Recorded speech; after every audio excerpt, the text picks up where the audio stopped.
Buat kalian yang mau mensupport channel ini dengan donasi, atau emang sekedar mau beli mimin kopi, kalian bisa pilih antara Super Thanks atau Saweria. Gue sih nggak masalah kalian pilih yang mana. Cuma kalau bisa, lewat Saweria aja. Soalnya kalau YouTube, potongannya gede, 30%. Kalau Saweria, cuma 5%. Untuk link Saweria, kalian bisa klik aja di atas kanan nih. Atau bisa cek di kolom deskripsi. Tapi kalau mau support, nggak harus donasi kok. Dengan kalian nonton sampai habis dan memberikan like pada video ini, itu udah ngebantu banget buat support channel ini. Oh iya, kalian juga bisa join nih ke grup Telegram komunitas cerita manhwa yang baru. Untuk linknya, gue tampilin di layar ya. Tapi kalau malas ngetik, cek aja kolom deskripsi. Di sana, kalian bisa sharing nih topik seputar manhwa dan kawan-kawan, dan juga ketemu teman baru. Kalau mau info terbaru dari Mimin, misalnya upload kapan atau misalnya ada telat upload, Mimin pasti akan langsung infokan di Telegram. Makanya, jangan lupa join ya. Nggak perlu berlama-lama lagi, kita mulai aja ceritanya. Seseorang berkata, "Tuan Muda Wang, kamu sangat kuat, tapi kenapa kamu masih menyembunyikannya? Aku dulu punya mata, tapi nggak melihatmu." Wang Teng berkata, "Yang Qian, pamanmu itu dari Biro Pendidikan. Apa kau bisa tahu apa yang terjadi sebelumnya dalam penilaian pertempuran kita yang sebenarnya?" Yang Qian berkata, "Ini adalah rahasia. Lokasi penilaian yang sebenarnya berbeda setiap tahun, jadi aku nggak tahu. Dan tahun sebelumnya juga selalu beda." Johan melihat ke belakang dan berkata, "Hah? Bukankah itu kepala sekolah kami?" Kepala sekolah itu berkata, "Kalian teman sekelasnya Wang Teng kan?" "Benar saja, Wang Teng adalah orang yang berbakat dan luar biasa." Wang Teng berkata, "Kepala sekolah, apa kamu punya seni bela diri unik yang bisa kau wariskan kepadaku?" Lalu menyuruhku pergi dan menyelamatkan dunia. Wang Teng benar-benar lucu.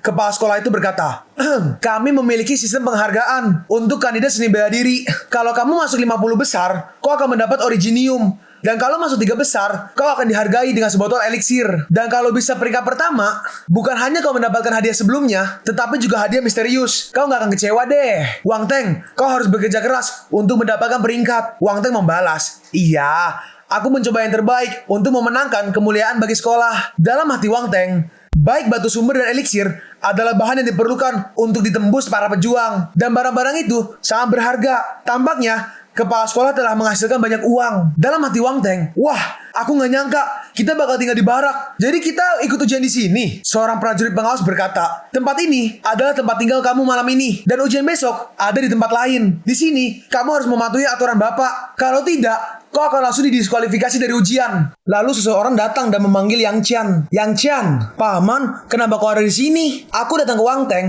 untuk mengucapkan beberapa patah kata." Lalu Wang Teng pun keluar. "Paman Liu, ada urusan apa denganku?" Paman Liu berkata, "Sebenarnya aku bukan mencarimu, tetapi ada seseorang yang ingin melihatmu. Jadi, mari kita bicara." Mereka pergi ke sebuah gedung dan pergi ke suatu ruangan. Paman Liu berkata, "Birohe, murid Wang Teng udah ada di sini." Birohe berkata, "Murid Wang Teng, halo." Wang Teng berkata, "Ada keperluan apa sampai ingin bertemu denganku?" Dalam hati Wang Teng, ini seharusnya Direktur Biro Pendidikan. Birohe berkata, "Wang Teng, kamu sudah menjadi pejuang." Paman Liu kaget. "Hah? Pejuang?" Wang Teng berkata, "Birohe, jangan bercanda. Aku hanya seorang seniman bela diri yang ekstrim. Bagaimana bisa aku menjadi seorang seniman bela diri tingkat pejuang?" Dalam hati Wang Teng, bagaimana dia tahu aku nggak menunjukkan kekurangan apapun? Mungkinkah dia menipu aku? Birohe berkata, "Nggak apa-apa jika kau nggak mengakuinya. Tapi aku harap kau melakukannya dengan baik besok. Besok, lepaskan kekuatan seorang pejuang. Tulang bintang ini menjadi milikmu." Paman Liu berkata, "Ini inti dari binatang bintang. Hanya binatang bintang yang kuat yang bisa melahirkan tulang bintang." Dalam hati Wang Teng, aku pernah mendengar bahwa ada kemampuan khusus di tulang bintang yang dapat dilampirkan ke senjata dengan membuatnya menjadi senjata. Wang Teng bertanya, "Kenapa Birohe bersedia memberiku barang yang begitu berharga?" Birohe berkata, "Untuk promosi. Sejujurnya, aku melihat potensi dalam dirimu. Aku harap ini bisa jadi kesempatan untuk memajukan karirmu." Dalam hati Wang Teng, rubah tua ini sangat jujur. Tetapi meskipun tulangnya bagus, dengan gegabah mengekspos kekuatan seniman bela diri, itu bisa jadi masalah ke depannya. Birohe berkata, "Aku tahu kekhawatiranmu, tetapi aku memperingatkanmu. Seorang pejuang harus berjuang. Seorang pejuang perlu mengkonsumsi sejumlah besar sumber daya untuk mencapai puncak, yang semuanya harus diacak dari yang lain. Kalau tidak, kau nggak akan bisa menyembunyikannya. Bahkan jika kau bersembunyi sekarang, kecuali kamu menyerahkan sumber daya sebagai kura-kura yang menyusut." Itu benar. Dalam hati Wang Teng, prajurit yang aku temui sebelumnya, semuanya berlomba-lomba untuk mendapatkan sumber daya. Mereka juga memaksaku untuk bertarung. Birohe melanjutkan, "Kau memiliki potensi besar.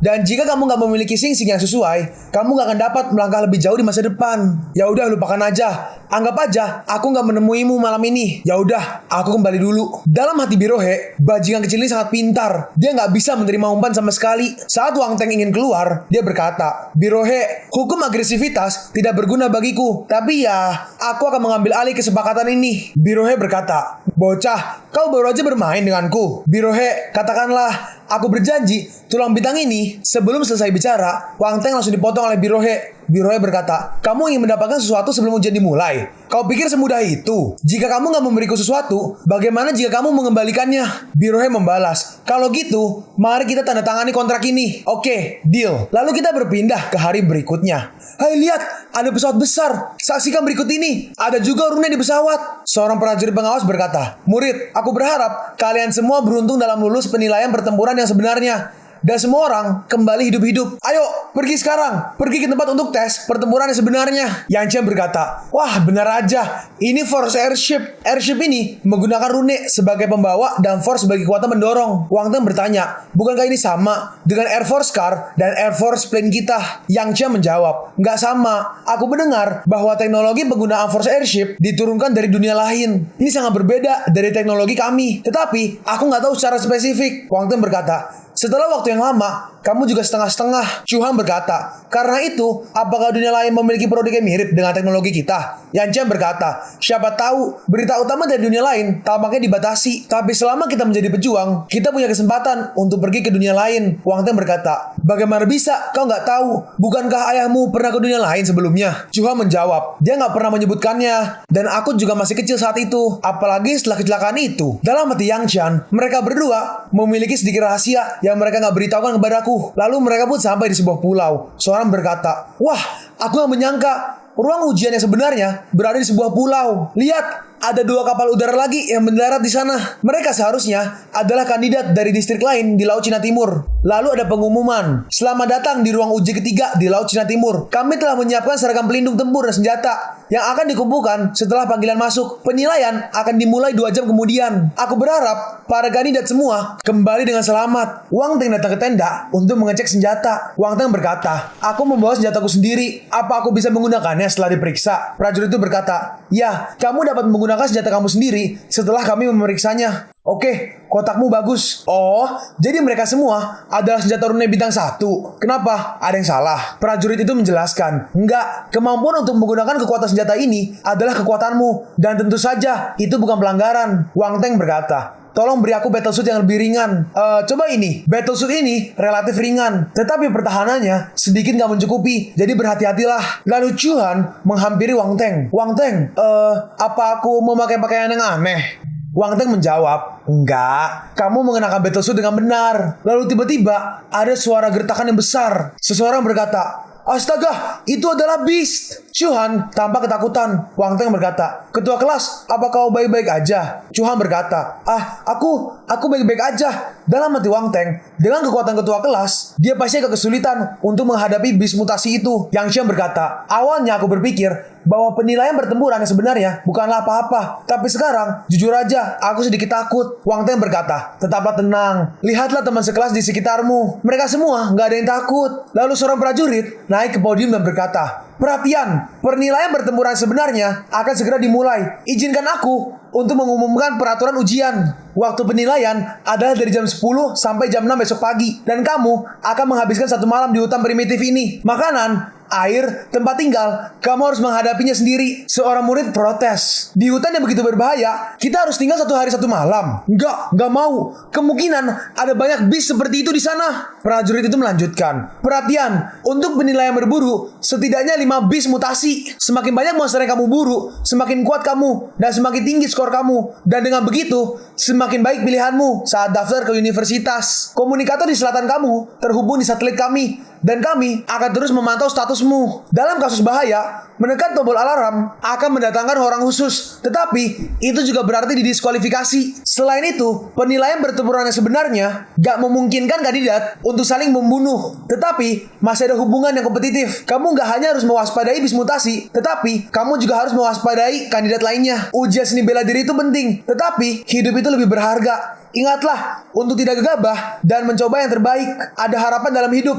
Dan aku akan mengatakan semuanya. Jadi, aku akan bertanya untuk terakhir kalinya. Sebelum penilaian pertempuran yang sebenarnya dimulai, apakah ada yang mau berhenti? Seorang wanita berkata, Aku berhenti. Aku gak ingin bercanda tentang hidupku. Prajurit itu melanjutkan, udah, gak ada berhenti lagi. Kalau begitu, kandidat yang tersisa dibagi menjadi 10 tim dan memasuki hutan dari berbagai pintu masuk. Jangan gugup. Ayo, ya udah, kau berhati-hatilah. Aku pergi dulu. Seorang prajurit di gerbang berkata, udah hampir waktunya. Mari kita semua masuk dan semoga berhasil. Lalu Wang Teng dengan cepat pergi ke hutan. Dia akhirnya menemukan seekor beast. Dalam hati Wang Teng, setelah berjalan selama 1 jam, aku gak melihat beast sama sekali. Dan sekarang, ketika aku melihatnya, itu langsung beast tingkat tinggi. Semoga aku berhasil. Dia seharusnya gak memperhatikanku. Yang terbaik adalah membunuh dari belakang. Walaupun Wang Teng belum menyerang, beast itu langsung menyadari keberadaannya. Dan beast itu langsung pergi. Astaga, dia pergi saat ganas. Dasar beast bodoh. Nih, rasakan pedangku. Beast itu menyerang Wang Teng dari mulutnya. Tetapi Wang Teng berhasil menghindarinya. Lalu Wang Teng pergi ke belakang beast tersebut dan langsung membunuhnya dengan pedangnya. Saat dia melihat ke arah mayat beast itu, ada banyak sekali gelembung. Dia sadar, itu adalah... Di sini terlihat gelembung atribut kosong atau blank attribute. Gelembung atribut kosong benar-benar jatuh. Dalam hati Wang Teng, mungkinkah membunuh mutant beast dan juga star beast memiliki kemungkinan lebih tinggi untuk menjatuhkan atribut kosong? Sepertinya hutan ini telah menjadi tempat yang baik bagiku untuk menyikat atribut kosong. Kita berpindah ke ruang pemantauan. Seorang berkata, lapor, beberapa kandidat telah memburu beast tingkat tinggi. Seseorang berkata, anak ini sangat hebat dan juga memiliki naluri bertarung yang sangat kuat. Birohe berkata, tentu saja, anak itu adalah satu-satunya seniman bela diri ekstrim di antara kandidat Laut Cina Timur kita. Orang itu berkata, seniman bela diri ekstrim, ini gak buruk. Mari kita terus melihat. Orang ini adalah Gubernur Chiang dari Laut Cina Timur. Beberapa jam kemudian, mereka berkumpul di satu ruangan. Seseorang berkata, menurut laporan, setengah dari kandidat telah meninggalkan ujian. Birohe berkata, nah kan, rasionya sama di tahun-tahun sebelumnya dan semuanya masih normal sampai saat ini. Seseorang berkata, kandidat bernama Wang Teng ini benar-benar bibit yang bagus dan dia telah membunuh beberapa beast tingkat tinggi. Aku pikir dia cocok untuk datang ke balai seni bela diri Pailian kami. Aku berjanji untuk fokus melatihnya. Seseorang berkata, hei, jangan mimpi. Anak itu awalnya adalah murid dari Akademi Seni Bela Diri Polestar kami. Lalu kita berpindah kembali ke Wang Teng. Wang Teng sedang melawan beast berbentuk ular. Beast itu berhasil menghindari serangan Wang Teng dan dia menyerang Wang Teng kembali. Saat Wang Teng hampir terkena serangannya, Wang Teng langsung memotong beast itu dan badannya terbelah menjadi 2. Dalam hati Wang Teng, ini juga merupakan beast tingkat tinggi. Piton raksasa ini jauh lebih sulit untuk dihadapi dibanding kadar raksasa tadi. Ternyata beast piton itu masih bisa bergerak dan kepalanya menyerang ke arah Wang Teng. Tapi Wang Teng sadar dan langsung memotong lagi kepala beast itu. Wang Teng berkata, aku telah menunggumu. Apa kau pikir ujian seni bela diri selama 5 tahun dan simulasi 3 tahunku adalah buang-buang waktu? Menyerang dari belakang sama aja dengan cari mati. Lalu tiba-tiba ada seseorang menyerang Wang Teng dari belakang. Tapi untungnya Wang Teng berhasil menghindarinya. Di sana. Lalu Wang Teng langsung pergi ke arah orang itu. Bangsat, beraninya kau menyerang aku dari belakang. Wah, astaga, sangat cepat. Matilah kau. Tapi Wang Teng berhasil menahan semua serangannya. Woi, modar lo. Saat Wang Teng menyerang, orang itu mencoba menahannya. Tetapi orang itu gagal dan dia terpukul mundur. Orang itu berteriak, hei, berapa lama kalian akan menonton? Apa kalian gak lihat? Dia akan membunuhku. Hei, gak ada yang membantumu. Diam dan terima pukulanku. Lalu tiba-tiba ada orang yang menyerang dari samping. Tapi Wang Teng berhasil menghindari serangan itu. Wang Teng berkata, oh jadi beneran ada yang membantumu? Orang yang menyerang tadi berkata, Wang Teng, kau terlalu kejam. Kau juga seorang kandidat. Oh, kukira siapa? Ternyata Li Ronceng. Bukankah kau terlalu sering dikalahkan olehku dan kembali ke ujian seni bela diri? Tapi dari mana kau membodohi 2 sayuran hijau ini? Dan mereka sangat bodoh untuk menemanimu. Baik bacot lu, mati sana. Lalu mereka berdua beradu serangan. Dan Li Ronceng, sial, 2 prajurit tingkat tinggi ini diundang olehku dengan harga yang mahal. Bagaimana mungkin mereka masih rentan di depannya? Lalu Wang Teng menyerang mereka. Teknik gerakan tingkat warrior. Makan paluku. Menghajar palunya dengan tangannya. Palu itu sampai hancur dan orang itu sampai terpental ke pohon. Gimana pukulanku? Li Ronceng, kenapa kau gak mencobanya? Dalam hati Li Ronceng, kenapa? Masih sama seperti terakhir kali. Bahkan dia jauh lebih kuat. Lalu prajurit itu bangun. Li Ronceng gak berguna. Lalu prajurit itu kembali menyerang Wang Teng. Bocah, jabek bacot lo, mati sana. Serangan itu berhasil dihindari oleh Wang Teng. Bangsat, dia menghindar. Lalu Wang Teng berbalik badan dan menggunakan tangannya untuk menyerang orang itu. Orang itu terkena pukulan uppercut dari Wang Teng. Dan orang itu langsung tumbang. Dalam hati prajurit itu, kekuatan ini mungkin. Di tanah terlihat banyak sekali gelembung atribut. Speed kali 5, strength plus 12, dan banyak gelembung lainnya. Tetapi dalam hati Wang Teng, atribut yang keluar semua seperti sampah. Apa mungkin karena jarak kekuatannya terlalu jauh? Sampai-sampai aku malas mengambilnya. Tapi saat dilihat lagi, menjatuhkan atribut senjata. Gak sia-sia aku memukulmu. Dan sekarang, aku harus memerasmu sampai kering. Wang Teng terus menghajar orang itu. Mereka berdua tampak ketakutan. Anak ini terlalu kejam. Ayo kabur. Setelah selesai mengambil atribut orang itu, Wang Teng menengok ke belakang. Hehe. Yang satu berkata, "Hei, apa yang akan kau lakukan? Wang Teng, tetap di sana. Jangan melewati batasmu. Kami telah mengakui kekalahan. Apalagi yang kau inginkan?" Tuh, jangan takut. Ini gak akan sakit sama sekali kok. Lalu Wang Teng menghajar kedua orang itu. Dalam hati Wang Teng, apa gak ada atribut yang jatuh? Membosankan. Lalu satu orang menekan tombol bantuan. Gugur, penyelamat akan datang. Harap tunggu. Malam hari pun tiba. Dalam hati Wang Teng, hari mulai gelap dan jumlah bis tampaknya telah meningkat. Ayo, beri aku atribut kosong. Lalu Wang Teng mulai membunuh semua beast yang ada. Wang Teng farming atribut kosong telah meningkat 16 poin. Lalu tiba-tiba ada gempa yang besar dan tanah mulai terbelah. Ternyata gunung berapinya meletus. Astaga, apa yang terjadi? Kita berpindah ke Cuhan. Cuhan tampaknya ada di dalam gunung itu. Hah? Gempa bumi terlalu berbahaya di sini. Enggak, aku nggak bisa menyerah. Lalu tiba-tiba ada suara auman yang sangat besar. Anjir, apa yang terjadi? Hah? Apa yang salah emangnya? Di ruang pemantauan tampak panik. Hah? Gempa bumi? Kenapa semua bis mengamuk? Apa yang terjadi di sini? Seorang prajurit berkata, ada gunung berapi yang udah punah di pulau ini. Mungkin sesuatu yang gak normal terjadi di dalam gunung api itu. Gunung berapi? Kalau gitu, segera akhiri penilaian dan kirim seseorang untuk menyelidiki segera. Baik. Lalu ada suara pengumuman. Semua kandidat harap dicatat bahwa gunung berapi di dekat ruang ujian sedang tidak normal. Penilaian telah berakhir lebih awal. Harap bergegas ke pintu keluar hutan sesegera mungkin untuk mengungsi. Para murid panik. Hah? Gunung berapi? Kenapa gak memberitahu lebih awal? Lalu seseorang berkata, baiklah semuanya. Sekarang terserah kalian. Di situ terlihat 5 orang misterius. Para bis di hutan mulai mengamuk. Para peserta ujian berlari terbirit-birit. Hei, tunggu aku!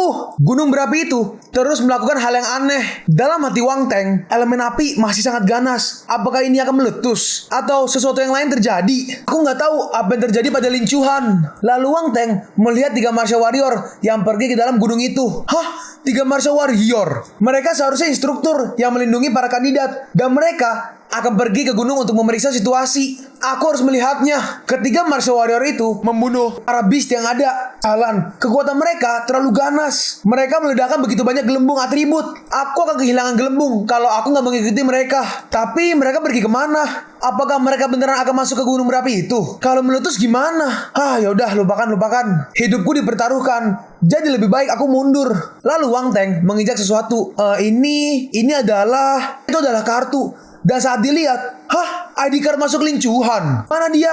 Dia seharusnya pergi ke evakuasi sesuai dengan pemberitahuan. Jangan bilang dia pergi ke gunung berapi. Enggak, aku masih harus melihatnya. Lalu Wang Teng pergi ke dalam gunung berapi itu. Spiritual sight membuka elemen api. Kekuatan elemen api seluruh gunung seharusnya datang dari sini. Dan sepertinya emang ada masalah. Makin dalam kamu pergi, semakin ganas. Pasti ada sesuatu yang aneh di dalam gunung ini. Lalu tiba-tiba ada suara bengawan yang sangat keras. Hah? Itu ada beast. Nggak bagus. Lin Chuan pasti nggak bisa berurusan dengan beast. Akan buruk jika dia ada di dalam. Para pengawas itu nggak bisa terlalu diandalkan. Bagaimana bisa kecelakaan seperti ini terjadi? Lalu ternyata ada lebih dari 1 beast di dalam gua itu. Wang Teng melihat itu kaget. Hah? Apa itu benar-benar Star Beast? Bagaimana dengan Lin Chuan? Bukankah ada kemungkinan kalau dia bisa dimakan? Ini nggak masuk akal sama sekali. Kalian pun sampai di penghujung video ini. Kalian mau tahu lanjutan chapter ini? Atau manhwa menarik lainnya? Makanya, jangan lupa subscribe biar kalian gak ketinggalan kalau gue upload video baru. Jangan lupa like, komen, dan share ke teman-teman kalian supaya channel ini bisa lebih berkembang ke depannya. Segitu dulu dari video cerita manhwa. Gua Sabik undur diri. See you on the next video. Zaijian!